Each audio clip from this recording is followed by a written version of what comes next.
Hello friends, मैं यशवंत स्वागत करता हूं आप लोगों का अपने यूट्यूब चैनल नॉलेज बुक में। दोस्तों, जैसा कि आप लोग जानते हैं कि रेलवे एनटीपीसी और ग्रुप डी के एग्ज़ाम्स आने वाले हैं और दिसंबर में हमें उनकी डेट भी क्लियर होने वाली है और 15 दिसंबर से में भी आपके कंपटीशन एग्ज़ाम भी शुरू हो जाएँ रेलवे एनटीपीसी और ग्रुप डी के। तो उसी को ध्यान में रखते हुए मैंने विज्ञान में जो भी आपके क्वेश्चन पूछे जाते हैं भौतिक विज्ञान और रसायन विज्ञान से, तो भौतिक विज्ञान और रसायन विज्ञान से जितने भी चैप्टर्स पूछे जाते हैं आपके कंपटीशन एग्जाम में, उन सारे चैप्टर्स को मैं डिस्कस करने वाला हूं और उससे रिलेटेड जो भी क्वेश्चन बनने वाले होंगे उन क्वेश्चंस के ऊपर भी हम लोग 1 बाय 1 डिटेल डिस्कस करने वाले हैं। और आज की जो वीडियोस होने वाली है वो भौतिक विज्ञान की वीडियो है और भौतिक विज्ञान की जो इंट्रोडक्शन वीडियो मान सकते हैं, आप भौतिक विज्ञान की नहीं, आप विज्ञान की इंट्रोडक्शन वीडियो मान सकते हैं। तो आज का जो लेक्चर है वो बेस्ड ऑन इंट्रोडक्शन है विज्ञान के बारे में। और आज जो मैंने इस बोर्ड पे जितने भी कंटेंट लिखे हैं ये मैं दावे के साथ कह सकता हूं कि इस पूरे कंटेंट से कम 4 से 5 क्वेश्चन आप लोगों को हर एक कंपटीशन एग्जाम में देखने को मिलेंगे। तो आज की इंट्रोडक्शन वीडियो भी आप लोगों के लिए बहुत ही बेनिफिशियल होने वाली है, तो ध्यान से आप लोग देखिएगा। मैं मानता हूं कि मेरे पास डिजिटल बोर्ड नहीं है, लेकिन मैं इस ब्लैक बोर्ड पे इतने सारे कंटेंट लिखे हैं और इन सारे कंटेंट के ऊपर मैं डिटेल्ड में डिस्कस करने वाला हूं। तो प्लीज़ आप लोग बने रहें इस लेक्चर के साथ और जितना हो सके अपने दोस्तों के साथ इन वीडियोस को ज़रूर शेयर करें। और एक दिन ऐसा आएगा, अगर आप लोगों का प्यार, सपोर्ट और सहयोग ऐसे ही बना रहा तो एक दिन यह बोर्ड जो होगा वो डिजिटल बोर्ड में भी कन्वर्ट हो जाएगा। तो दोस्तों, आज हम लोग बात करने वाले हैं विज्ञान के इंट्रोडक्शन के बारे में। आप लोग जानते हैं कि विज्ञान क्या होता है।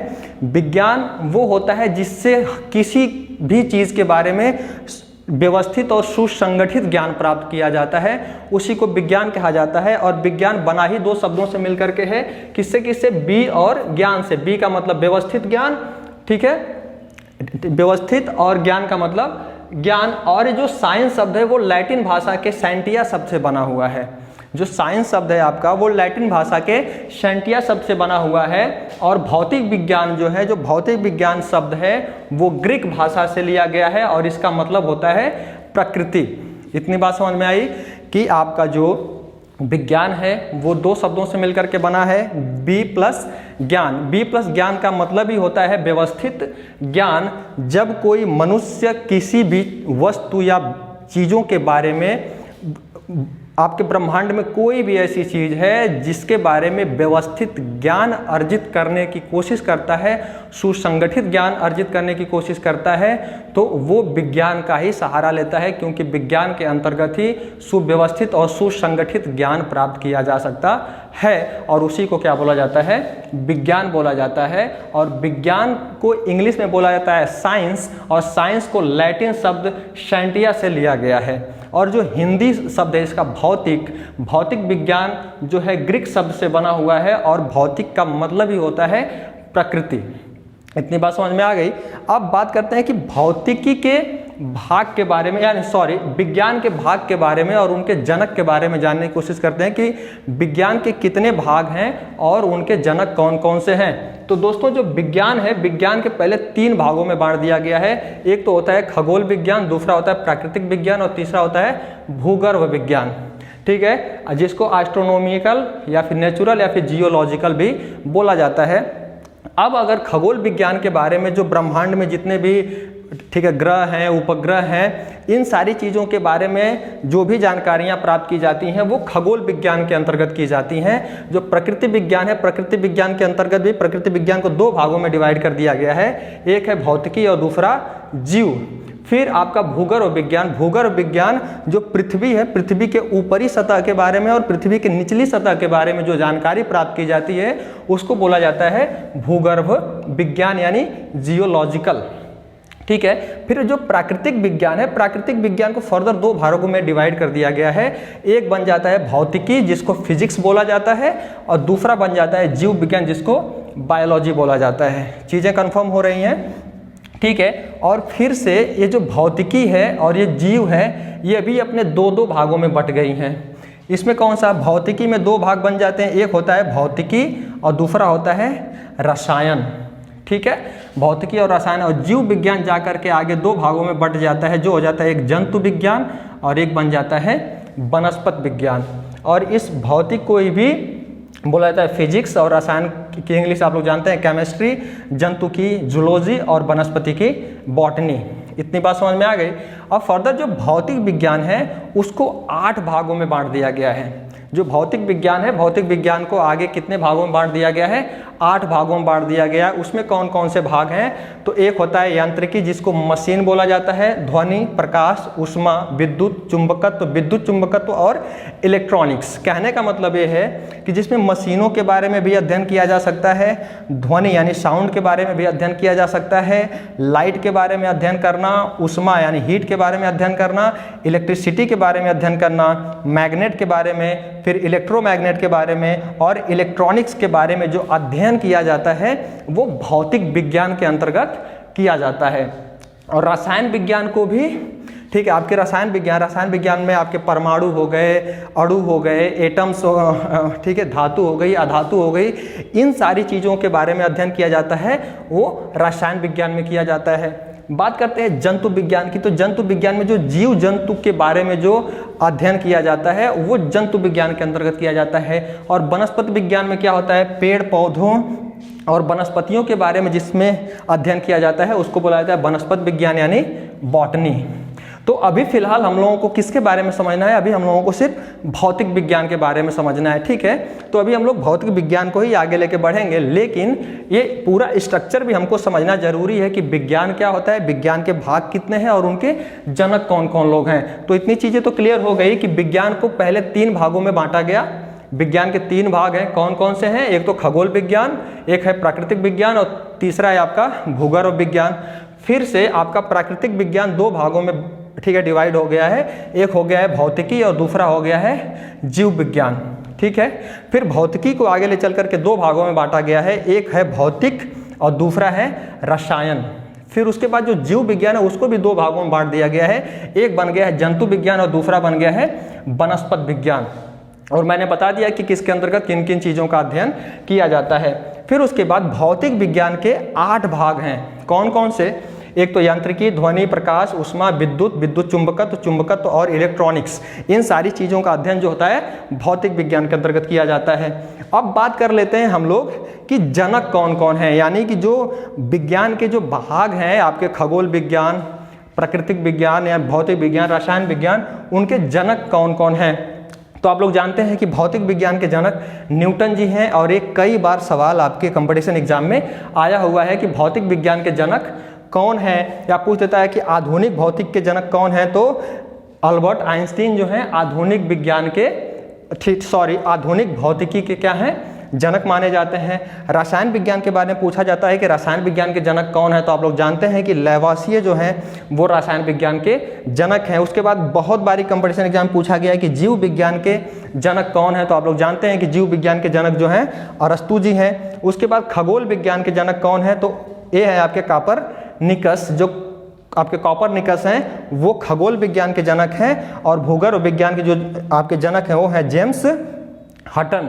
जो जेम्स हटन है वो भूगर्भ विज्ञान के जनक हैं। तो इन सारी चीज़ों को भी आप लोग याद किए रहेंगे, क्योंकि कंपटीशन एग्जाम में यहाँ से सवाल जरूर बनते हैं कि भौतिक विज्ञान के जनक कौन है, आधुनिक भौतिकी के जनक कौन है, रसायन विज्ञान के जनक कौन है, जीव विज्ञान के जनक। ये आपके जो आपके आधुनिक भौतिकी और जीव विज्ञान और रसायन विज्ञान, ये तीनों कंपटीशन एग्जाम में बहुत बारी पूछे गए हैं। तो इनको आप स्किप नहीं करिएगा, इनको आप लोग इंपॉर्टेंट मार्क्स, ठीक है, मार्क्स कर लीजिएगा।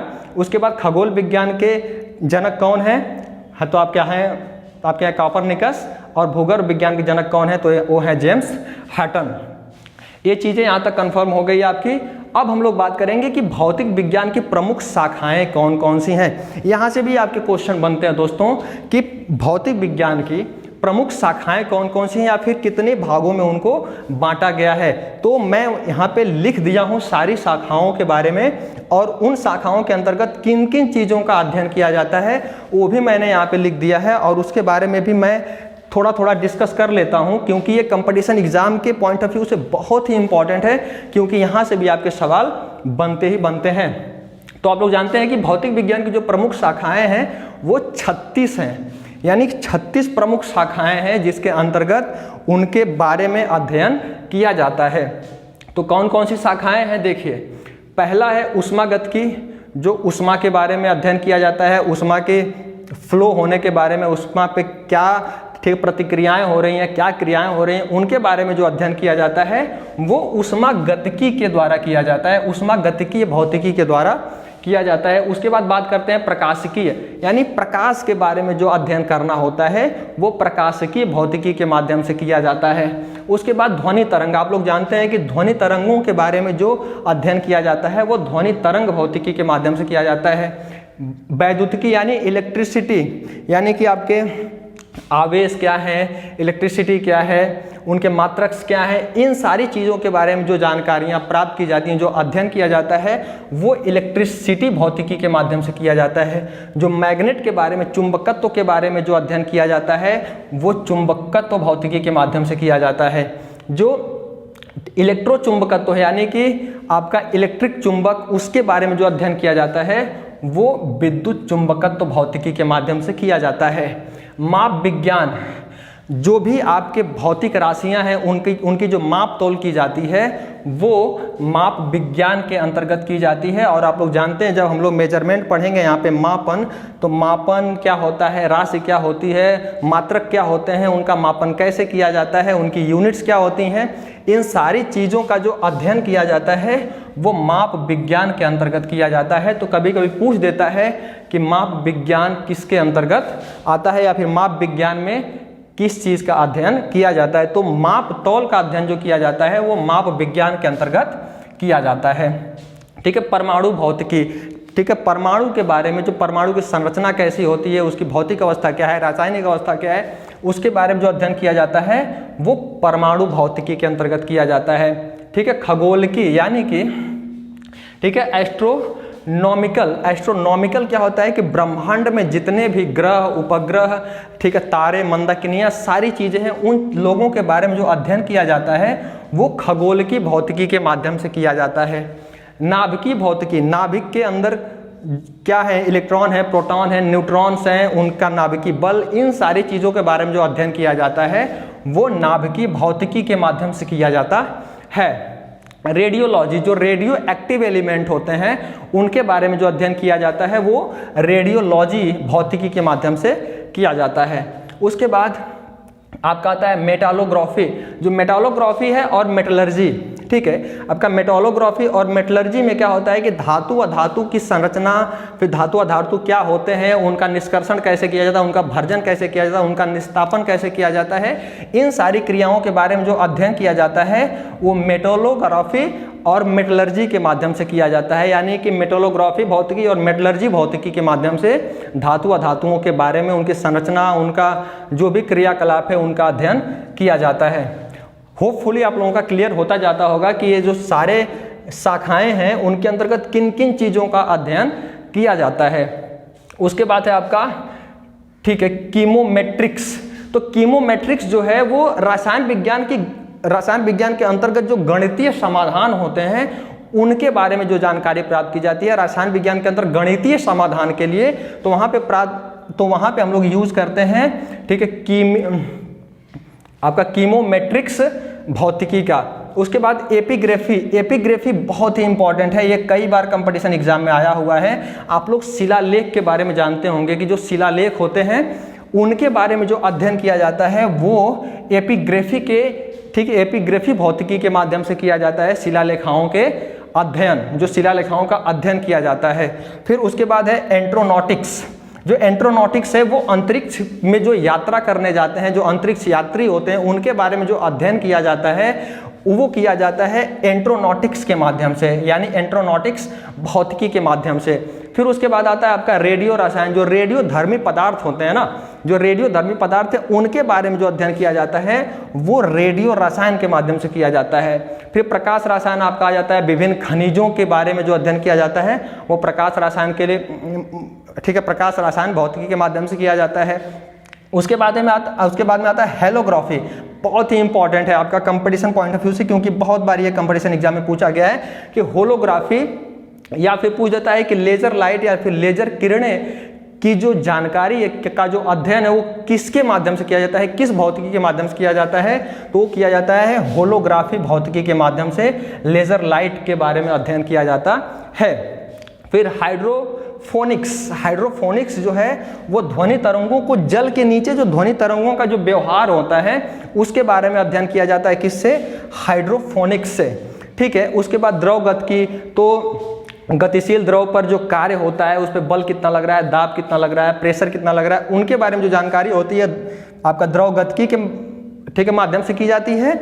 और द्रव स्थितिकी यानी स्थिर द्रव पर जो कार्य कर रहे हैं, बल है, फोर्स है, दाब है, इन सारी चीज़ों के बारे में जो जानकारी होती है वो द्रव स्थितिकी के माध्यम से किया जाता है, द्रव स्थितिकी भौतिकी के माध्यम से किया जाता है। यानी कि जो द्रव गतिकी है वो गति कर रहे हुए द्रव के बारे में जो कार्य कर रहे हैं उसके बारे में जो अध्ययन किया जाता है वो द्रव गतिकी को लेकर के द्रव गतिकी भौतिकी से किया जाता है। और जो स्थिर द्रव है उस पर कार्य करने वाले बल हैं, दाब हैं, इन सारी चीज़ों के बारे में जो जानकारी प्राप्त होती है वो द्रव स्थितिकी भौतिकी के माध्यम से किया जाता है। ये बहुत ज़्यादा इंपॉर्टेंट नहीं है। ठीक है। काइनेस्थेटिक्स, जो शरीर की भाषा का अध्ययन किया जाता है, जैसे जो गूंगे व्यक्ति होते हैं उनको भी एक पाठ पढ़ाया जाता है, उनके लिए भी स्कूल कॉलेज खोले गए हैं, वहाँ पे भी जो उनको शिक्षा दी जाती है, ज्ञान दिया जाता है और उनकी शारीरिक भाषा को समझने के लिए जो अध्ययन किया जाता है वो किसके माध्यम से किया जाता है? तो वो काइनेस्थेटिक्स के माध्यम से किया जाता है। इस भौतिकी के माध्यम से शरीर की भाषा को पढ़ने का अध्ययन किया जाता है। उसके बाद आता है ओरोलॉजी। ओरोलॉजी क्या है कि पर्वतों की उत्पत्ति और संरचना और विकास के बारे में जो जानकारी प्राप्त की जाती है वो ओरोलॉजी के माध्यम से किया जाता है। सबसे इंपॉर्टेंट है, कई बार कंपटीशन एग्जाम में आया हुआ है आपका सिस्मोलॉजी, कि कभी कभी पूछ देता है कि भूकंप का पूर्वानुमान किसके अंतर्गत यानी किसके माध्यम से लगाया जा सकता है, तो वो होता है सिस्मोलॉजी। या फिर कभी कभी पूछ देता है कि जो धरती में, जो पृथ्वी पर कंपन होती है तो उसकी जो पुनर्जानकारी किसके माध्यम से हम लोग प्राप्त करते हैं, तो वो सिस्मोलॉजी के माध्यम से हम लोग प्राप्त करते हैं। ठीक है। तो इसको आप लोग इंपॉर्टेंट मार्क्स कर लीजिएगा कि काफ़ी इंपॉर्टेंट है सिस्मोलॉजी, कई बार कंपटीशन एग्जाम में पूछा गया है। फिर उसके बाद आता है आपका सेलेनोलॉजी।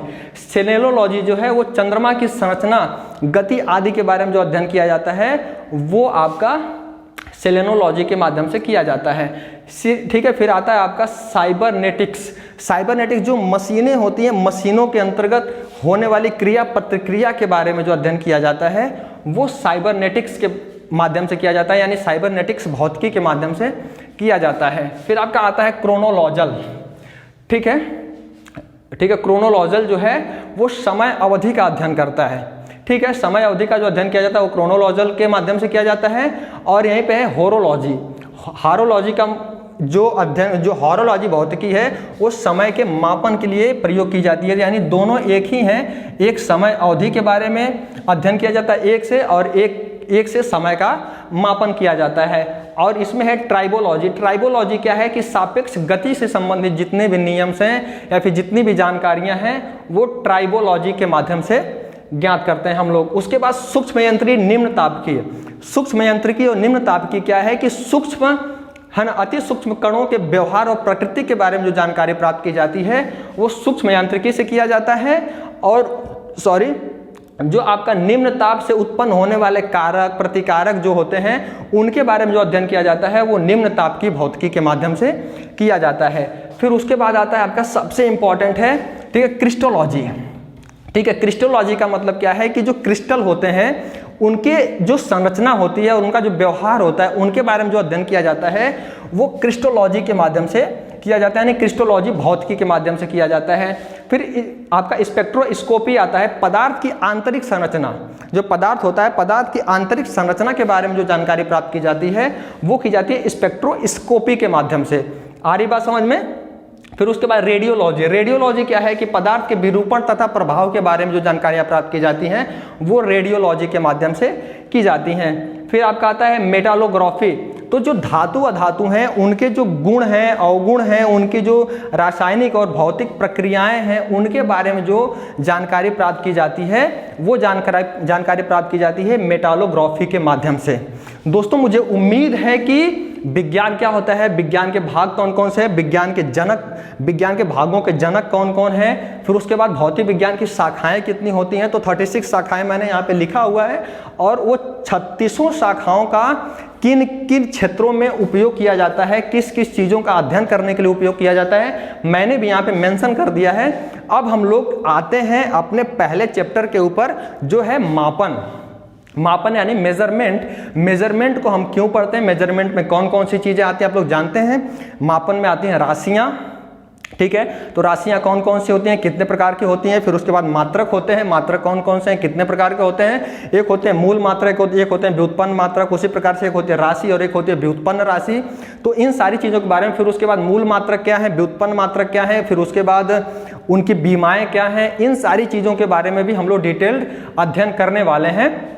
तो अभी देखिए मापन, मापन के बारे में लिखा हुआ है यहाँ पे। तो मापन जो होता है वो किसका किया जाता है, राशियों का किया जाता है। तो सबसे पहली बात कि राशि किसे कहते हैं, तो राशि वे होती हैं कि वे सभी राशियाँ जिनका संबंध भौतिक परिघटना से हो, है ना, जिनका संबंध भौतिक परिघटना से हो और उनको एक संख्या के द्वारा प्रदर्शित किया जाता है, उनको एक संख्या के द्वारा प्रदर्शित किया जाता है, वे भौतिक राशियाँ होती हैं। और भौतिक राशियों का तुलनात्मक अध्ययन जब किया जाने लगता है तो उसको बोला जाता है मापन। आ रही बात समझ में, कि राशियां वे होती हैं जिनको एक संख्या के रूप में व्यक्त किया जा सके और जो भौतिक परिघटनाओं से क्या हो, संबंधित हो, उनको भौतिक राशियां बोला जाता है। और भौतिक राशियां आप लोग जानते हैं कि दो प्रकार की होती हैं, एक होती है मूल राशि और एक होती है व्युत्पन्न राशि, ठीक है। उसी में से हम लोग क्या बोलते हैं, एक होती है मूल राशि, एक होती है व्युत्पन्न राशि। और मूल राशि आप लोग जानते हैं कि 7 प्रकार की होती हैं। टोटल कितनी मूल राशियां हैं, तो 6 प्रकार की, ठीक है, 7 प्रकार की टोटल मूल राशियां हैं। और उसके बाद व्युत्पन्न राशियां बहुत सारी हैं। तो मूल राशियां वे राशियां होती हैं जो एक दूसरे के ऊपर डिपेंडेंट नहीं होती हैं, ठीक है, दूसरों पर डिपेंडेंट नहीं होती हैं। और जो व्युत्पन्न राशियां होती हैं, जो मूल राशियों से मिलकर जो बनी होती हैं, वो होती हैं व्युत्पन्न राशियां। और राशियां आप लोग जानते हैं कि 2 प्रकार की होती हैं, एक होती है सदिश राशि और एक होती है अदिश राशि। सदिश राशि क्या है कि जिसमें दिशा और परिमाण दोनों होते हैं, वो सदिश राशि होती हैं। और जिसमें सिर्फ ठीक है, दिशा नहीं होती, सिर्फ परिमाण होता है, उसको अदिश राशि बोला जाता है। और इन सदिश राशि और अदिश राशि के, ठीक है, यूनिट्स के द्वारा व्यक्त किया जाता है। उनकी कुछ यूनिट्स होती हैं, उनका कुछ मात्रक होता है। तो मात्रक क्या होते हैं कि किसी भी भौतिक राशि को मापने के लिए एक सदृश मानक का चुनाव करते हैं, ठीक है, किसी भी भौतिक राशि को मापने के लिए एक सदृश मानक का चुनाव करते हैं, इसके साथ उन राशियों की तुलना करते हैं और इसी को बोला जाता है मात्रक। ये जो तुलना की जाती है राशियों के साथ, उसी को बोला जाता है मात्रक। और जो मात्रक होते हैं वो उस राशि का सबसे छोटी से छोटी वैल्यू होती है, जिसको बोला जाता है मात्रक। अगर मैं बोलूँ 1 घंटा, तो घंटा होता है, मिनट होता है, फिर उसके बाद सेकंड होता है, सेकंड के बाद नहीं होता जरूर है लेकिन लिया नहीं जाता, तो सबसे छोटी इकाई मान ली जाती है समय की, क्या, सेकंड। तो सेकंड क्या हो गई, इसकी यूनिट हो गई, यानी समय का मात्रक क्या हो गया, सेकंड हो गया। इसी प्रकार से, ठीक है, आपकी लंबाई 1 किलोमीटर, किलोमीटर को मीटर में चेंज कर दीजिए, ठीक है। तो मीटर सबसे छोटी इकाई मान ली गई है, सबसे छोटी संख्या मान ली गई है। और जो दूरी होती है, दूरी को हम लोग क्या करते हैं, मीटर में नापना शुरू करते हैं। तो इस प्रकार से हम लोग जब अगले लेक्चर में मिलेंगे तो हम लोग मापन क्या होता है फिर से इसको समझने की कोशिश करेंगे। राशि क्या होती है, सदिश राशि क्या होती है, अदिश राशि क्या होती है, उसके बाद मूल राशियां कौन कौन सी हैं, व्युत्पन्न राशियां कौन कौन सी है, इसके बारे में भी हम लोग अध्ययन करेंगे। उसके बाद मात्रक के बारे में समझने की कोशिश करेंगे। मात्रक क्या होता है, तो मूल मात्रक कौन कौन से होते हैं, व्युत्पन्न मात्रक कौन कौन से होते हैं। फिर उसके बाद हम लोग समझने की कोशिश करेंगे कि उनकी बीमाएं कौन, ठीक है, कैसे हम लोग निकालते हैं। और सभी राशियों के कम से कम, ठीक है, 50 से 60 राशियां हैं, उससे भी ज़्यादा हैं, लेकिन हम लोग जो मुख्य रूप से जो राशियां हैं जो कंपटीशन एग्जाम में पूछी जाती हैं, वो कम से कम, ठीक है, 50 से 60 राशियों के बारे में हम लोग क्या करेंगे, डिटेल्ड हम लोग देख लेंगे कि उन राशियां कौन कौन सी हैं, उनके मात्रक कौन कौन से हैं और उनकी बीमाएं कैसे हम लोग निकालते हैं और उनकी बीमाएं क्या क्या होती हैं। मुझे उम्मीद है कि विज्ञान की इंट्रोडक्शन क्लास से आप लोगों को कम से कम 4 या 5 क्वेश्चन तो मिल गए होंगे जो आपके कंपटीशन एग्जाम में हमेशा आते होंगे। आप लोग कोई भी कंपटीशन एग्जाम के पेपर उठा लीजिएगा, आप लोगों को इसमें से कम 4 से 5 क्वेश्चन आप लोगों को देखने को मिलेंगे ही मिलेंगे। दोस्तों अगर किसी भी टॉपिक से रिलेटेड, अगर इसमें किसी भी टॉपिक से रिलेटेड अगर आप लोगों के दिमाग में कोई क्वेश्चन आ रहा हो तो आप लोग कमेंट बॉक्स में अपने क्वेश्चन जरूर डालिए, मैं उसको फाइंड आउट करके उसका रिजल्ट देने की कोशिश आप लोगों को जरूर करूंगा। दोस्तों अगर आप लोगों को वीडियो पसंद आ रही है तो इस वीडियो को अपने दोस्तों के साथ ज़्यादा से ज़्यादा शेयर करें, और जो प्यार और सपोर्ट आप लोगों ने बनाया हुआ है वही प्यार और सपोर्ट आप लोग आगे भी बनाए रखें। और चैनल को अभी तक आपने अगर सब्सक्राइब नहीं किया तो चैनल को सब्सक्राइब करके बेल आइकन को प्रेस कर दीजिए, जिससे आने वाली वीडियोस की नोटिफिकेशन आपको मिलती रहे। आप लोगों का बहुत बहुत धन्यवाद।